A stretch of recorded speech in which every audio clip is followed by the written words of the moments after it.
I think it's so dumb that the biggest cliffhanger, the biggest shift in story, the separation of Din and Grogu, was resolved in a completely different show. We saw them reunited and back together in a completely different show, The Book of Boba Fett. Most people that I know who watched The Mandalorian did not watch The Book of Boba Fett. I'm talking about regular people, regular viewers, not folks like us who watch everything and are always paying attention to this stuff. Most people, most average viewers are not watching everything Star Wars that comes out. Most of my friends who are huge Star Wars fans skipped Boba Fett. Despite the viewership numbers of The Book of Boba Fett, in my personal circles, that is true. My wife and I watched The Mandalorian Season 3 trailer, and my wife was like, oh, I guess we know they're back together.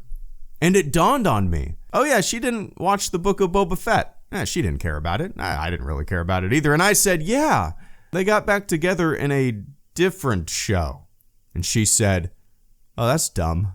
And yeah, that's dumb. As we all know, Grogu chose to stick with Din instead of continuing to hang out with the Jedi in an episode of The Book of Boba Fett.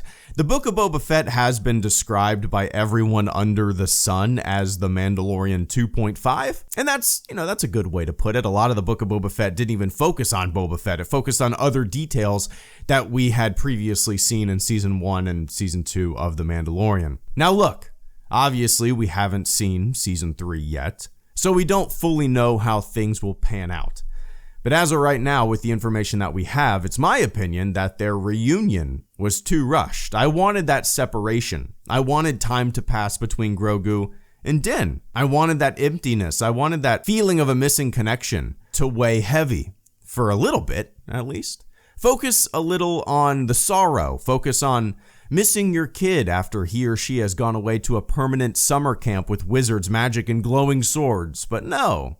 Boom, you have to watch a different show to see how such a major plot point, a massively significant moment, pans out in the show that you were watching. I just don't like that. Maybe a lot of you guys see it differently. That's just comes down to, I guess, personal preference and philosophy, I suppose. Even beyond the, as I see it, rushed reunion, the very idea of having to ping pong between shows to witness and understand one of the biggest cliffhangers in this entire adventure, in this entire show, is goofy.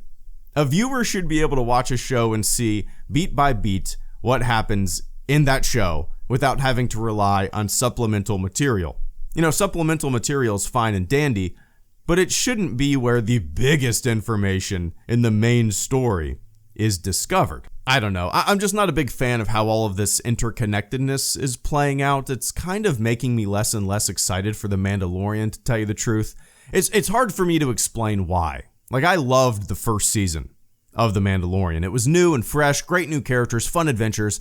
And then the second season kind of showed all of us where this thing is going. A bunch of shows, all being connected, introducing a ton of familiar faces and setting up other shows by doing so.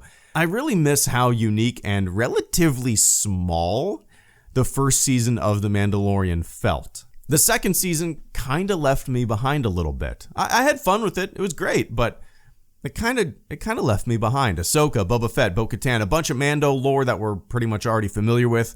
Just a ton of things that Star Wars fans are already familiar with. And that's not interesting to me. I don't watch this stuff to see things that I've already seen before. I'm not one to jump and cheer for these kinds of pop-ups, these kind of connections, or hey, remember this is, or hey, remember that is. I like new stuff.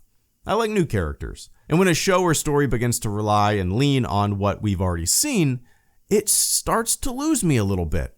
When my wife was like, oh, they're back. Oh, they're back together. She was thinking that the trailer was spoiling something. Like, why would they show this in the trailer? Why not leave it for the show?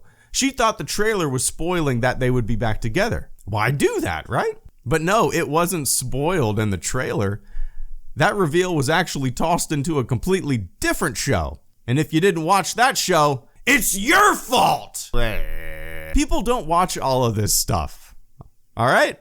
Our bubbles, our Star Wars bubbles, our Star Wars fan bubbles, our Star Wars friend bubbles are not an accurate reflection on the overall viewership of these things or the overall interest of these things by the average viewer. You know, average viewers watch shows, even Star Wars shows, based on word of mouth. Hey, I heard this is good.